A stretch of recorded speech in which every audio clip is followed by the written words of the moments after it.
The private jet touched down 3 hours earlier than scheduled. Richard hadn't planned to return home early, but the Tokyo negotiations had wrapped up faster than expected. He loosened his tie as the car pulled up to his building, exhaustion settling into his bones.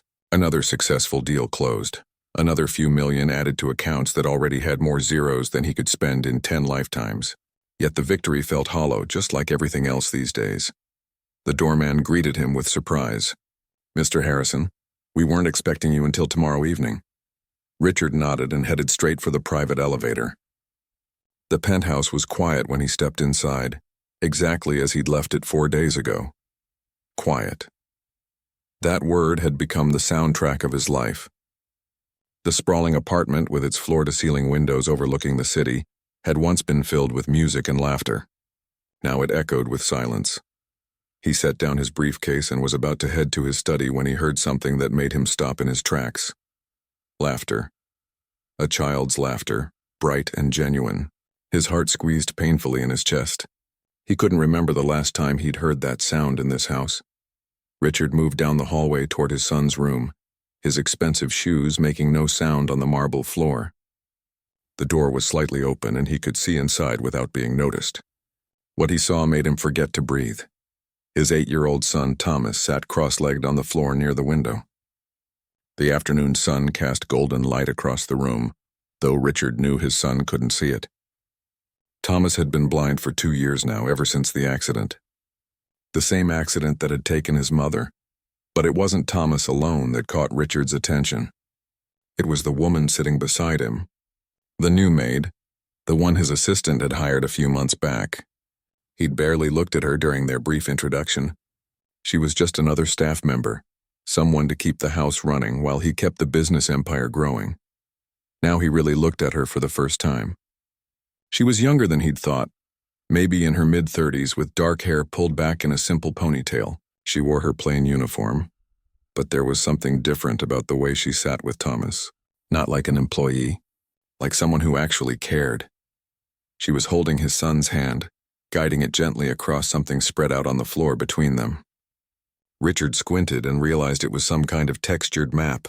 He could see raised lines and different materials creating shapes and patterns. "Now feel right here," the woman said softly, moving Thomas's small fingers along the map. "This bumpy part is the walking paths. Can you feel how they curve?" Thomas nodded, his face bright with concentration. His fingers, so small and careful, traced the lines she showed him. "And this smooth section?" she continued. "This is the lake. In the summer, people rent little boats and paddle around. You can hear the water lapping against the sides, and sometimes ducks swim right up hoping for breadcrumbs." "What do ducks sound like?"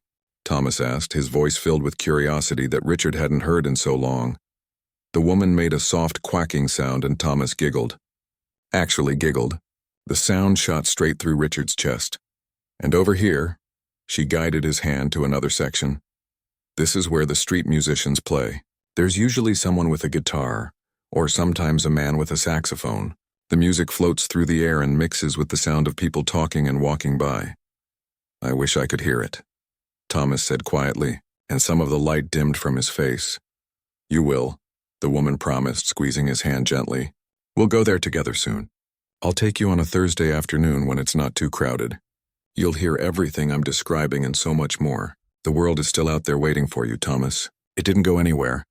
Richard felt his throat tighten. How many times had he told his son similar things? Dozens, hundreds maybe. But the words had always felt empty coming from his mouth, like he was reading from a script he didn't believe in. This woman spoke with absolute certainty, like she actually knew what she was talking about. "What about the smell?" Thomas asked. "You said I could know places by their smell, too." "Oh, the park has the best smells," she said, and Richard could hear the smile in her voice. "Fresh cut grass in the morning.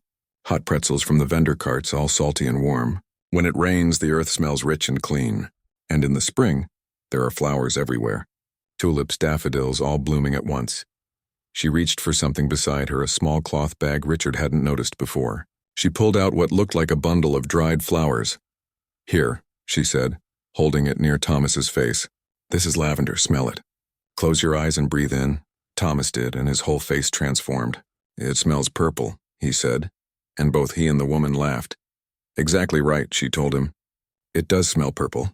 You're learning to paint with your other senses, Thomas. Your fingers and nose and ears are becoming your eyes. Soon you'll be able to create whole pictures in your mind without needing sight at all. Richard leaned against the doorframe, suddenly weak. He'd hired the best specialists money could buy after the accident. Therapists with impressive degrees and even more impressive hourly rates. They'd taught Thomas mobility skills and basic braille. They'd been professional and efficient, but not one of them had ever made his son smile like this. Not one had made Thomas believe the world still held wonder and beauty. This woman, this maid he'd barely noticed, had done in 3 months what an army of experts couldn't do in 2 years. Can we do the sounds next? Thomas asked eagerly. The ones from the street? Of course, she said. But first tell me what you remember about how the map felt. If you were giving someone directions in the park, what would you tell them? Thomas's face scrunched up in concentration as he thought. His fingers moved through the air, remembering the textures. I'd say, walk on the bumpy paths until you feel the breeze from the lake. Then turn left where the music gets louder. Perfect, the woman said warmly. You're becoming an excellent navigator. Richard watched them for another minute, unable to move. His son looked happy. Actually, genuinely happy. When was the last time he'd seen that? The constant darkness that had lived in Thomas's expression since losing his mother and his sight seemed to have lifted, at least for this moment. He backed away quietly, not wanting to interrupt whatever magic was happening in that room. His mind was racing with questions. Who was this woman really? How did she know so much about teaching a blind child? The way she spoke, the tools she used, the patience in her voice. None of it matched the resume of a simple housekeeper. Richard walked to his study and closed the door behind him. He sat at his desk and pulled up the file his assistant had given him when they'd hired her. Her name was Isabella Torres, age 34, previous employment as a domestic worker. References checked out. Nothing remarkable, but what he'd just witnessed was remarkable. There was a story here, something deeper than what was written in the file. And for the first time in 2 years, Richard felt something other than grief and exhaustion. He felt curiosity, and beneath that a flicker of hope. His son had laughed today. His son, who'd been trapped in silence and darkness for so long, had laughed and smiled and asked questions about the world. And it was all because of a woman Richard had barely noticed walking through his home. He needed to know more. He needed to understand how a maid had succeeded where everyone else had failed. And most importantly, he needed to make sure she stayed. Because whatever she was doing for Thomas, it was working. For the first time since the accident, Richard allowed himself to believe that maybe, just maybe, his son could have a real life again. Not the life they'd planned before, but a life nonetheless. A life with joy and discovery and possibility.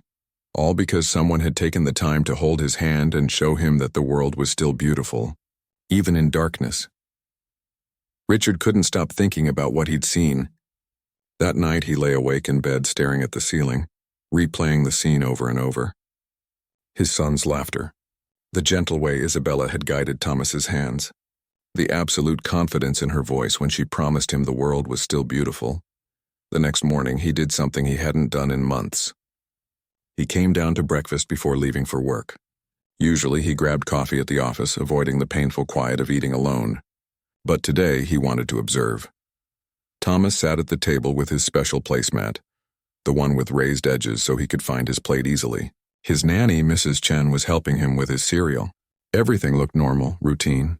But then Isabella walked in with fresh juice and Thomas's whole face lit up. Isabella, you're here early again, Thomas said, turning his head toward her voice. I wanted to make sure you had a good breakfast before school, she replied, setting down the juice pitcher. Big day today, right? You're presenting that project about sounds in the city. Thomas nodded enthusiastically. I practiced last night with the recording you helped me make. Richard felt a strange pang in his chest. He hadn't known about any project. When had he last asked Thomas about school? He couldn't remember. Over the next few weeks, Richard found himself changing his schedule without really planning to. He came home earlier. He worked from his home office more often. He told himself it was to spend more time with Thomas, but if he was honest, he was watching Isabella. She arrived every morning at 6:30, a full hour before her shift officially started. Richard checked the security logs to confirm it. She never asked for overtime, never mentioned the extra time. She just came early every single day and she brought things. Strange, interesting things. One morning, Richard watched from the hallway as she unpacked a small bag. Different fabrics on silk, burlap, velvet, sandpaper. She spent 30 minutes with Thomas, having him feel each texture and describe what it reminded him of.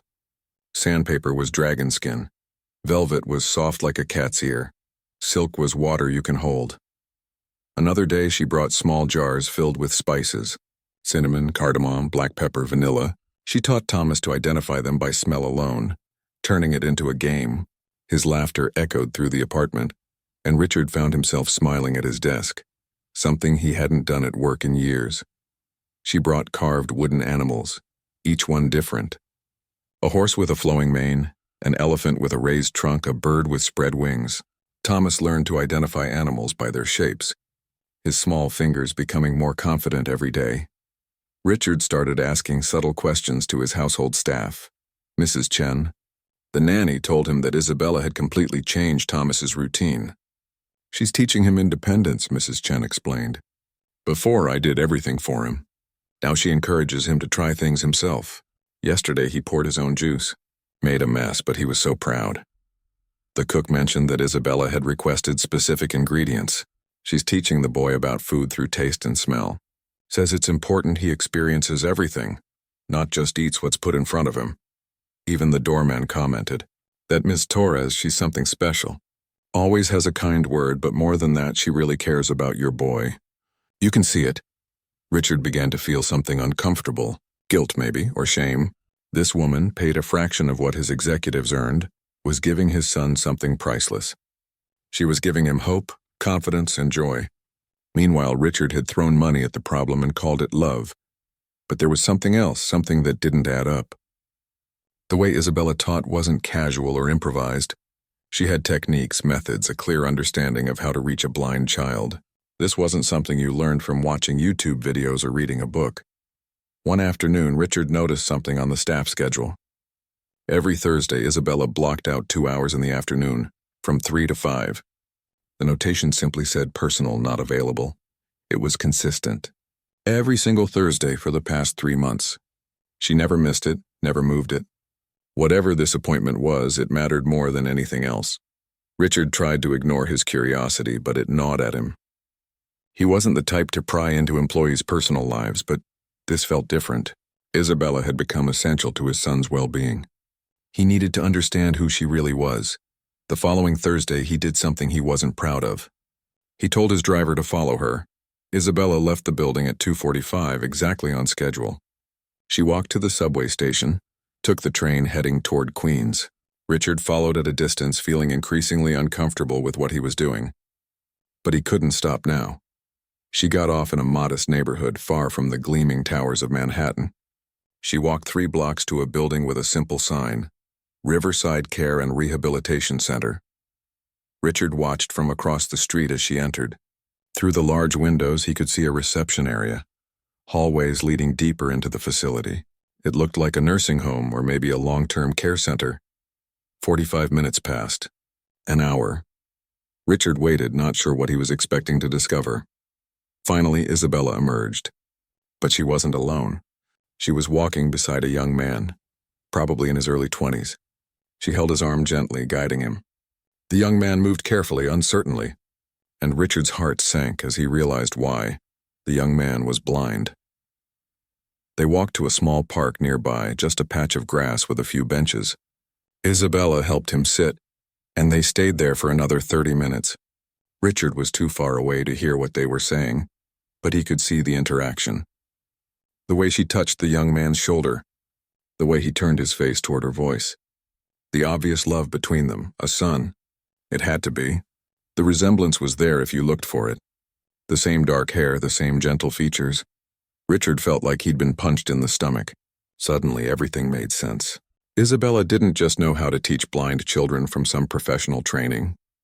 She lived it. Every single day, she lived it. When Isabella stood to leave, Richard saw something else. The young man reached out and touched her face the way blind people do to see the people they love. She pressed her hand over his, and even from a distance, Richard could see tears on her cheeks. She walked the young man back to the care facility, spent a few more minutes at the entrance, then started her journey back to Manhattan. Back to Richard's penthouse, where she would continue her regular duties as if her heart wasn't breaking. Richard returned home before she did, his mind racing. He went straight to his study and pulled up her file again. Single mother, it noted, one dependent, but it didn't say the dependent was disabled. It didn't say anything about her son needing care, needing expensive facility support. He opened his laptop and searched for the Riverside Care and Rehabilitation Center. The website showed their services, their mission statement, their commitment to dignity and quality of life for residents with complex needs. And then he saw the pricing page. The numbers made him pause. Not because they were high by his standards, he spent more on a single business dinner, but because they were impossibly high for someone making a maid's salary. The monthly cost of keeping someone at Riverside was more than Isabella earned in 3 months. He did the math, then did it again, certain he'd made a mistake. But the numbers didn't lie. Even if Isabella spent nothing on herself, nothing on rent or food or clothes, she couldn't afford to keep her son at that facility, which meant she was probably drowning in debt. Or worse, constantly on the edge of losing her son's placement. Maybe that's why she worked the extra hours, never complaining, never asking for more. Richard sat back in his chair, feeling sick. This woman who was giving everything to his son was clearly struggling to care for her own child. And he hadn't noticed, hadn't asked, hadn't cared enough to look beyond the uniform and see the person underneath. He thought about the expensive therapists he'd hired for Thomas, the ones with fancy degrees who'd done nothing but drain his bank account. They'd been doing a job, following protocols, checking boxes. Isabella was doing something entirely different. She was pouring her heart into Thomas because she understood his pain. She knew what it meant to lose sight, to navigate a world that suddenly made no sense. She was teaching Thomas the same lessons she'd probably learned while caring for her own son, and she was doing it while her own heart was breaking, while her own child was in a facility instead of home with her, while she probably cried herself to sleep every night worrying about how to pay next month's bills. Richard had never felt smaller in his life. Here he was, a man who could buy anything, who had more money than he could ever spend, and he'd been blind to the struggle happening right under his roof. But knowing changed things. He couldn't unknow this, and now he had to decide what to do about it. The question was no longer who Isabella Torres was. He knew that now. The question was what kind of man Richard Harrison wanted to be. The kind who looked away, who pretended not to see, or the kind who actually did something about it. He sat in his study long into the evening thinking, planning, because one thing had become crystal clear. Isabella had given his son a gift beyond measure. She'd given him hope, and Richard was going to find a way to give something back. He just had to figure out how to do it without destroying her pride in the process. Richard spent the entire weekend thinking. He barely slept, his mind working through different scenarios, different approaches. By Monday morning, he'd made a decision. But he needed to be careful. He'd dealt with enough people to know that pride could be more powerful than desperation. He waited until Thursday. He knew Isabella would leave for her usual visit, and this time he was ready. He followed her again, but this time he wasn't hiding. When she came out of the care facility with her son, Richard was waiting by the park bench. Isabella froze when she saw him. Her face went pale, then flushed red. Her hand tightened on her son's arm. "Mr. Harrison," she said, her voice shaking slightly. "What are you doing here?" "I think we need to talk," Richard said gently. "Please, just give me a few minutes." Isabella looked torn, glancing between Richard and her son. The young man sensed her tension and spoke up. "Mom, what's wrong?" "Who's there?"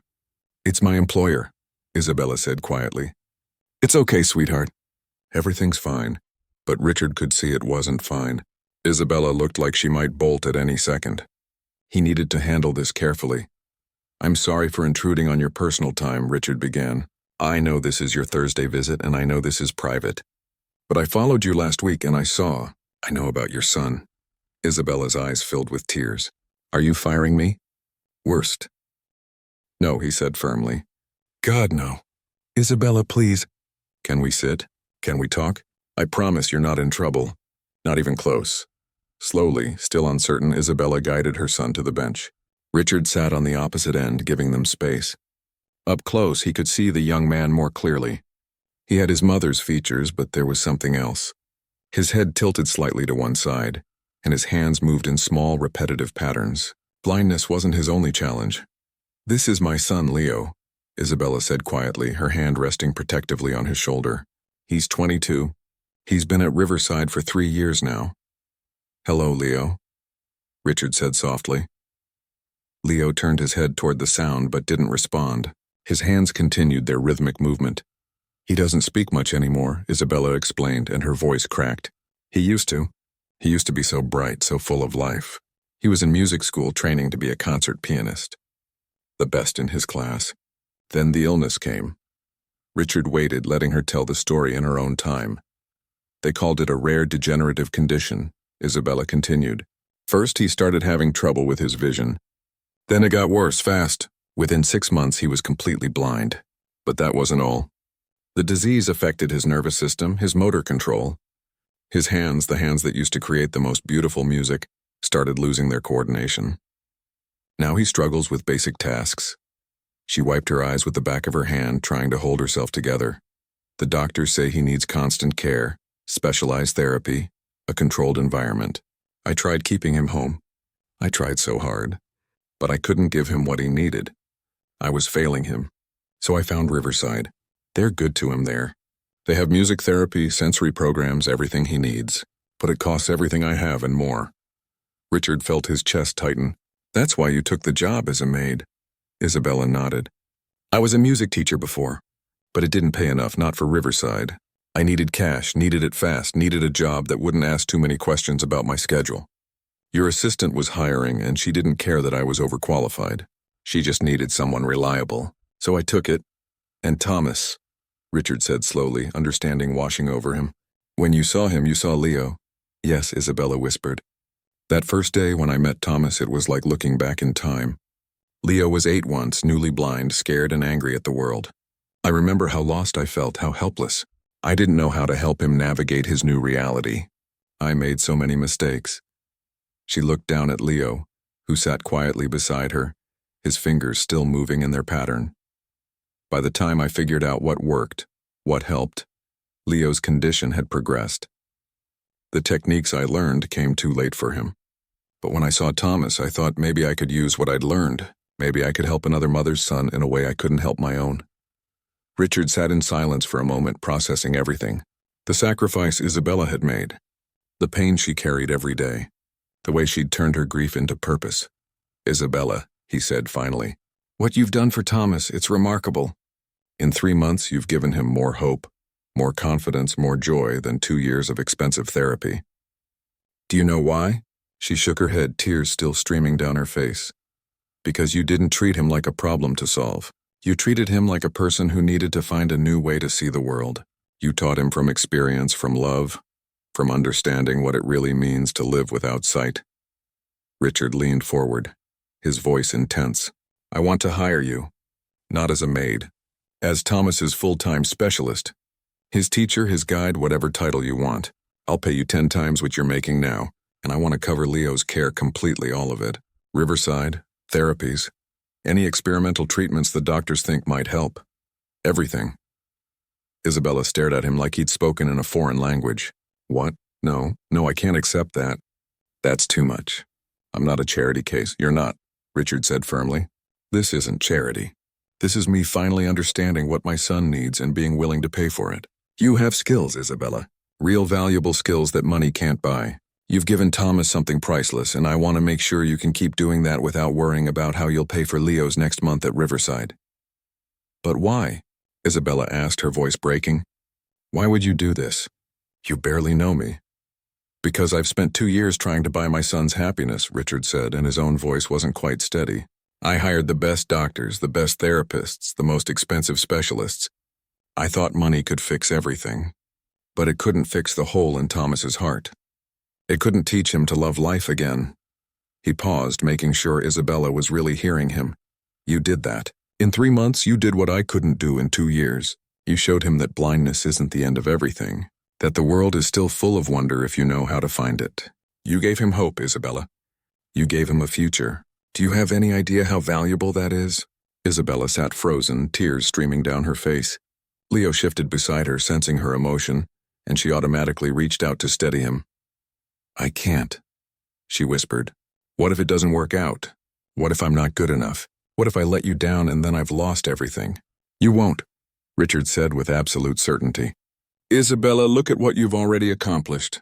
And you've been doing it while carrying the weight of the world on your shoulders. Imagine what you could do without that weight. Imagine what you could teach Thomas if you weren't exhausted from working overtime and worrying about money. He pulled an envelope from his jacket pocket and held it out. This is a contract. Take it home, read it, think about it. Show it to a lawyer if you want, but please consider it. For Thomas. For yourself. For Leo. Isabella took the envelope with shaking hands. She didn't open it, just held it like it might disappear. There's one more thing, Richard said quietly. I've been a terrible father since my wife died. I've been so buried in my grief that I couldn't see my son's pain. You opened my eyes, Isabella. You showed me that Thomas needs more than money. He needs presence. He needs patience. He needs someone who believes in him.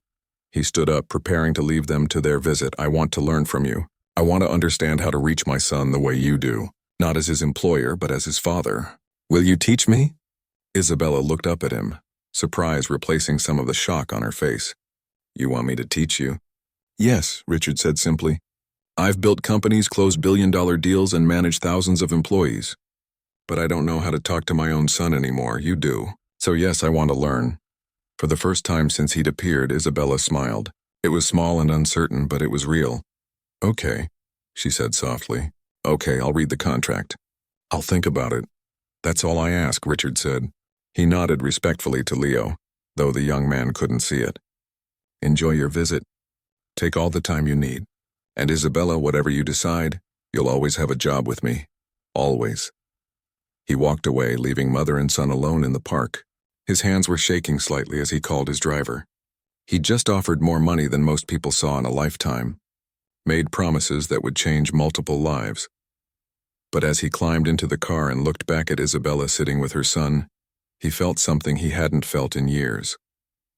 He felt like maybe, just maybe, he was finally doing something right.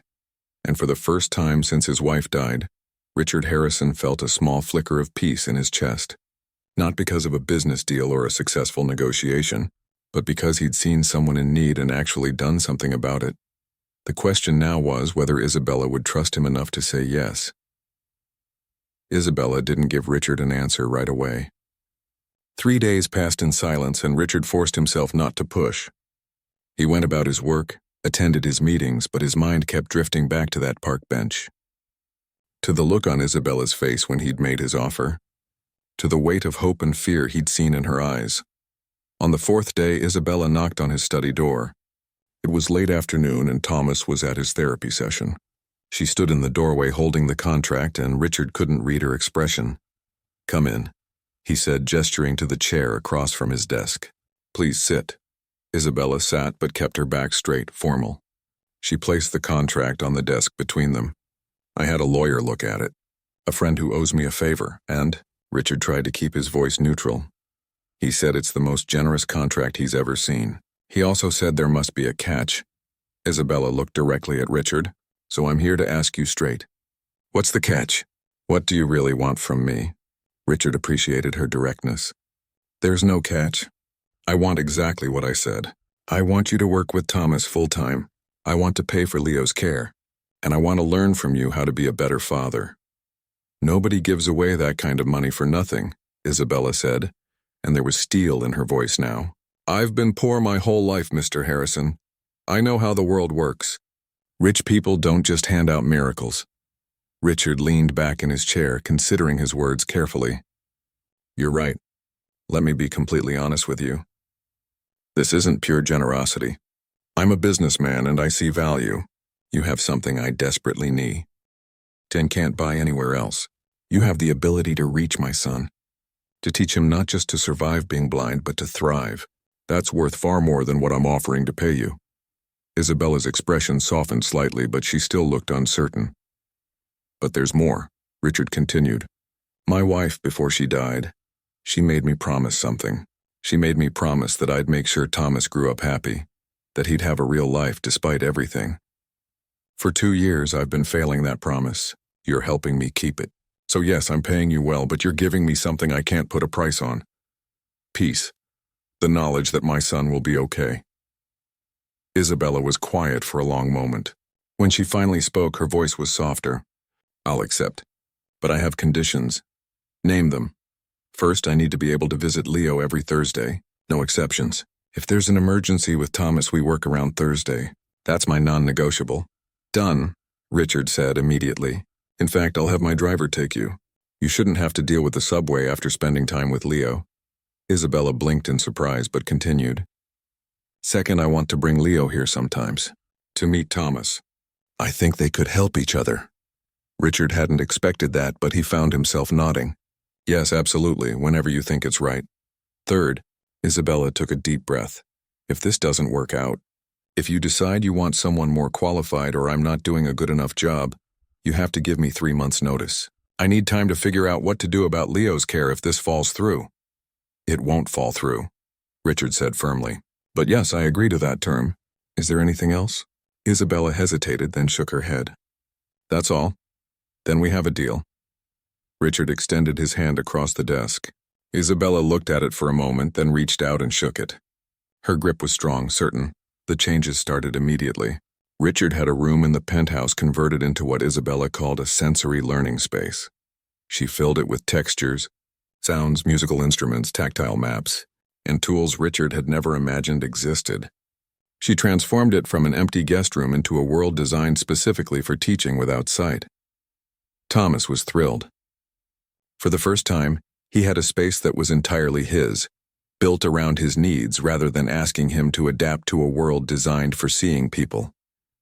But the real transformation came in the weeks that followed. Richard kept his word about wanting to learn. Every evening after work, he joined Isabella and Thomas for what she called discovery time. At first, Richard felt awkward, unsure of what to do or say. He was used to commanding boardrooms, not sitting on the floor learning to identify spices by smell. Isabella was patient with him, just as patient as she was with Thomas. She taught Richard to slow down, to really pay attention, to understand that just because Thomas couldn't see his father's face didn't mean he couldn't sense his father's presence. His attention, his love. Talk to him about what you're doing, Isabella instructed one evening. Don't just sit there. Tell him about your day, but make it real. Tell him what things sounded like, smelled like, felt like. Help him build a picture of your world. Richard tried. At first, his descriptions were stilted, awkward. The office was busy today. Lots of meetings. But Isabella pushed him. What did busy sound like? What did you have for lunch? Could you smell anything from the restaurant? Did the sun come through the window? Was it warm? Slowly, Richard learned. He started noticing details he'd ignored his entire life. The way his leather chair creaked when he sat down. The smell of fresh coffee in the morning meetings. The sound of rain against his office windows. And he started sharing these details with Thomas, painting pictures with words. Thomas began asking questions. Real questions, not just polite responses. Dad, what does your office smell like? Can you hear the city from up there? What's the loudest sound you heard today? They were small things, but they were building something. A connection that had been broken was slowly being repaired. One Tuesday evening, about 6 weeks after Isabella officially started, something remarkable happened. Richard was working late in his study when he heard music. Piano music, hesitant and simple, but unmistakably real. He followed the sound to Isabella's sensory room. Through the doorway, he saw Thomas sitting at a small keyboard Isabella had brought in. His hands moved across the keys, picking out a simple melody. Isabella sat beside him, guiding him gently. Music is just patterns, she was saying. Your fingers can learn the patterns. You don't need to see the keys. You just need to feel them. Richard watched, hardly breathing. His wife had played piano. She'd tried to teach Thomas before the accident, but after losing his sight, Thomas had refused to go near the instrument. Said it reminded him too much of everything he'd lost, but here he was playing again. Isabella looked up and saw Richard in the doorway. She smiled and gestured for him to come in. Richard entered quietly, not wanting to break the spell. Thomas has been practicing, Isabella said. He wanted to surprise you. Thomas stopped playing and turned his head toward his father's voice. Dad, do you like it? It's not very good yet, but Isabella says I'm getting better. Richard's throat was too tight to speak for a moment. He crossed the room and knelt beside his son. It's beautiful, he managed to say. Your mother would be so proud. Thomas's face lit up. Really? You think Mom would like it? I know she would, Richard said, and he meant it. She always said music was another way of seeing the world. I think she'd love that you're finding your way back to it. The next Thursday, Isabella brought Leo to the penthouse for the first time. Richard had been nervous about the visit, unsure how Thomas would react to meeting someone so much older but facing similar challenges. But Isabella knew what she was doing. She introduced them carefully, letting Thomas feel Leo's hands, the same hands that had once created concert-level music. She told Thomas about Leo's story, about how he'd been a brilliant pianist before his illness. Can he still play? Thomas asked. A little, Isabella said softly. His coordination isn't what it was, but music is still in him. It always will be. She guided Leo to the keyboard, placing his hands on the keys. What came out wasn't perfect. His fingers stumbled, missed notes, lost the rhythm. But there was something there, something that spoke of what he'd once been. Thomas listened in complete silence. When Leo finished, Thomas reached out and found Leo's hand. That was really good, Thomas said earnestly. You're way better than me. Leo didn't respond with words, but his hand squeezed Thomas's gently. And in that moment, Richard saw something pass between them. Understanding. Connection. Two people who knew what it meant to lose something precious and keep going anyway. Over the following months, Leo became a regular visitor. Isabella would bring him twice a week, and slowly, incredibly, both of them began to improve. Thomas's confidence grew as he helped Leo with simple tasks, guiding him around the apartment, describing things the way Isabella had taught him, and Leo, surrounded by music and patience and acceptance, started responding more. He began using some words again, simple ones. Thank you. Nice. Music. Small victories that brought tears to Isabella's eyes every time. Richard watched it all unfold, and he realized something profound. He'd thought he was helping Isabella by offering her money and security. But the truth was more complicated than that. They were helping each other. Isabella was teaching his son to navigate blindness. Thomas was giving Leo a reason to engage with the world again. And all of them together were teaching Richard what really mattered. It wasn't about the penthouse or the money or the expensive therapies. It was about showing up, being present, paying attention to the people right in front of you and seeing their needs, their pain, their potential. One evening, after Leo and Isabella had gone home, Richard sat with Thomas before bed. They were in Thomas's room, and Thomas was already under the covers. Dad? Thomas said into the darkness. Yes, son? I'm glad Isabella came to work for us. I'm glad you saw her helping me that day. Richard smiled, even though Thomas couldn't see it. Me too, buddy. Me too. Do you think Mom sent her? Thomas asked quietly. Like from heaven or wherever she is. Do you think she knew we needed help? Richard thought about that. He wasn't sure he believed in that kind of divine intervention, but he believed in paying attention. He believed in recognizing grace when it appeared. He believed that sometimes the people we need most show up exactly when we need them, and it's our job to be wise enough to let them in. Maybe she did, Richard said softly. Your mom always took care of us. Why would that stop now? Thomas smiled and settled deeper into his pillows. Yeah, that sounds like something Mom would do. Richard sat there until Thomas fell asleep, listening to his son breathe. And for the first time in 2 years, the quiet didn't feel empty. It felt peaceful. 2 years changed everything. Thomas was 10 now, and if you saw him walking down the street with his white cane, confident and smiling, you'd never guess he'd once been a terrified 8-year-old who thought his life was over. He attended a school for blind students that Isabella had recommended, and he wasn't just surviving there. He was thriving. He had friends, real friends who understood his world. They'd come over to the penthouse sometimes, and Richard would hear them laughing, playing games designed for touch and sound, being normal kids. The sound of that laughter never got old, but today was special. Today was the concert. Richard stood backstage at the community center, adjusting his tie nervously. He'd faced hostile boardrooms, tough negotiations, corporate sharks circling for blood. None of that had made him as nervous as watching his son about to perform in public for the first time. Stop fidgeting, Isabella said, appearing beside him. She looked different these days. The worry lines that had carved deep grooves around her eyes had softened. She smiled more easily. There was a lightness to her that hadn't been there before. I can't help it, Richard admitted. What if he gets nervous? What if he makes a mistake? Then he makes a mistake, Isabella said calmly. That's part of performing.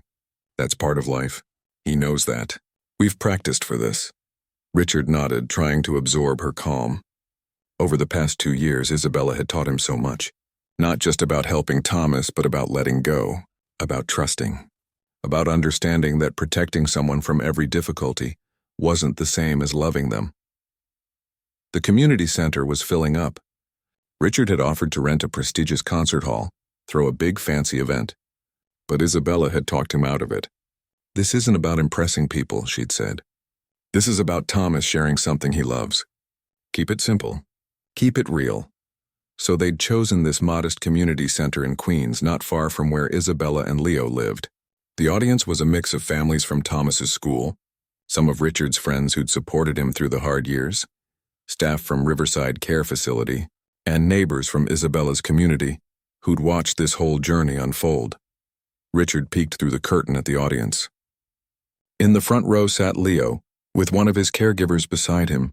Leo had improved so much over the past 2 years. He'd never fully recover. The doctors had been clear about that. But he was more present now, more engaged. He spoke in short sentences, responded to his environment, and most remarkably, he'd started playing piano again. Not like before. He'd never play at the concert level he'd once achieved. His hands couldn't quite manage the complex pieces anymore, but he could play simple melodies, could teach basic techniques, could share his love of music even if he couldn't demonstrate mastery of it. And that had been enough. More than enough. Beside Leo sat Thomas's teacher, his classmates, their families, all people who understood what this moment meant, what it took for a blind child to stand up in front of an audience and perform. The lights dimmed, and Isabella gave Richard's arm a quick squeeze before heading to her seat. Richard stayed backstage where Thomas waited with 2 other students who'd also be performing. You ready, buddy? Richard asked his son. Thomas nodded, his hands gripping his cane. I'm ready. Is Leo here? Front row, right in the middle, Thomas smiled. Good. I want him to hear this. The first student performed, a girl from Thomas's class playing violin. She was good, her bow moving confidently across the strings despite not being able to see the instrument. The audience clapped warmly when she finished. Then it was Thomas's turn. Richard watched his son walk onto that stage with his cane, head high, moving with the confidence that Isabella had spent 2 years building in him. Thomas found the piano bench, set his cane aside carefully, and positioned his hands over the keys. The audience fell silent. Thomas began to play. It was a simple piece, not technically complicated. Isabella had chosen it specifically because it focused on feeling rather than speed, on emotion rather than technical perfection. It was a melody that Thomas had written himself, with Isabella's guidance, a song he called Finding Light. Richard's eyes burned with tears as he listened. This wasn't just music. This was his son telling his story. The soft, hesitant notes at the beginning represented confusion, fear, darkness. Then the melody shifted, grew stronger, more confident. Other themes wove in, representing the people who'd helped him find his way. Isabella's patient teaching, Leo's quiet understanding, Richard's own stumbling attempts to be a better father. The piece built to a hopeful, soaring conclusion that spoke of a future full of possibility. When Thomas played the final notes and lifted his hands from the keys, there was a moment of complete silence. Then the audience erupted. People weren't just clapping politely. They were on their feet, applauding wildly. Some were crying. Richard saw Isabella wiping her eyes. He saw Leo rocking slightly, his hands moving in that rhythmic pattern he made when he was happy. Thomas stood and took a bow, his face split by the biggest smile Richard had ever seen. As he left the stage, Richard met him in the wings and pulled him into a tight hug. You were amazing, Richard whispered. Absolutely amazing. Did Leo like it? Thomas asked immediately. I think everyone liked it, son. But yes, Leo looked very happy. After the concert, there was a small reception. Richard watched as people crowded around Thomas, congratulating him, asking questions. His son handled it all with grace, with confidence, with joy. Isabella stood with Leo, and Richard made his way over to them. Leo was humming the melody from Thomas's piece, his fingers moving as if playing invisible piano keys. He hasn't stopped humming it? Isabella said, smiling. I think Thomas made an impression. Isabella, Richard said, and something in his tone made her look up sharply. There's something I need to tell you. Something I've been working on. She tensed slightly. Old fears never quite forgotten. What is it? I've been talking to some people. Medical researchers. Specialists who work with degenerative neurological conditions like Leo's. There's a new treatment protocol. Still experimental, but showing promising results. Isabella's breath caught. What kind of treatment? It won't cure him, Richard said quickly, not wanting to give false hope. But early results suggest it might slow the progression significantly. Maybe even recover some lost function. It's not a miracle, but it's real science, real possibility. I can't afford experimental treatments, Isabella said, her voice barely a whisper. Even with everything you're paying me, those kinds of protocols cost. I know what they cost, Richard interrupted gently. And I want to fund Leo's participation in the trial, all of it. For as long as it takes. Isabella stared at him, tears streaming down her face. Why do you keep doing this? You've already given us so much. You saved Leo's care, you gave me a job that actually uses my skills. You've been so generous, I can't keep taking from you. You're not taking, Richard said firmly. Isabella, do you remember what you told me 2 years ago in that park? You said you learned too late how to help Leo, but you could use those lessons to help Thomas. Well, you did. You changed my son's life. You changed my life. He gestured toward Thomas, who was laughing with his friends across the room. That boy up there, the one who just performed in front of 100 people without fear? That's because of you. The fact that he has friends, goes to school, writes music, lives a full life? That's because you refused to let him believe that blindness was the end of everything. You gave him a future, Isabella. Let me try to give Leo one too. Isabella couldn't speak. She just cried, one hand over her mouth, the other holding on to Leo's shoulder. Besides, Richard added, his voice lighter, Leo's been teaching Thomas piano techniques I could never afford to hire anyone else for.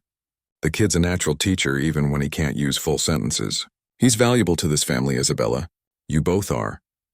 That night, after everyone had gone home, Richard sat in his study looking at a photograph. It was from the concert, taken by one of the parents. In it, Thomas and Leo sat side by side at the piano, 4 hands on the keys, both of them smiling. Isabella stood behind them, one hand on each boy's shoulder, and Richard stood beside her, watching them all with an expression of pure contentment. It wasn't the life Richard had imagined 2 years ago. It was messier, more complicated, filled with challenges he'd never expected to face, but it was real. It was full. It was rich in ways that had nothing to do with money. He thought back to that day when he'd come home early and seen Isabella holding Thomas's hand. At the time, he hadn't understood what he was seeing. He'd thought it was just a maid being kind to a lonely child. Now he understood the truth. He'd witnessed the beginning of something that would transform all of them. Isabella hadn't just been holding Thomas's hand. She'd been reaching across the darkness to offer light. And in accepting that light, in being humble enough to admit he needed help, Richard had found his way back to his son, and his son had found his way back to life. There was a soft knock on his study door. Thomas stood there in his pajamas, ready for bed. Hey, Dad, can we talk for a minute? Always, Richard said. And he meant it. Thomas came in and settled into the chair across from the desk, the same chair where Isabella had sat 2 years ago, uncertain and afraid, clutching that contract. I just wanted to say thank you, Thomas said, for tonight, for everything. For letting Isabella help me, for bringing Leo into our lives, for learning how to talk to me again. Richard's throat tightened. You don't have to thank me for that, son. Yeah, I do, Thomas insisted. I know it was hard for you after Mom died. I know you didn't know what to do with me, especially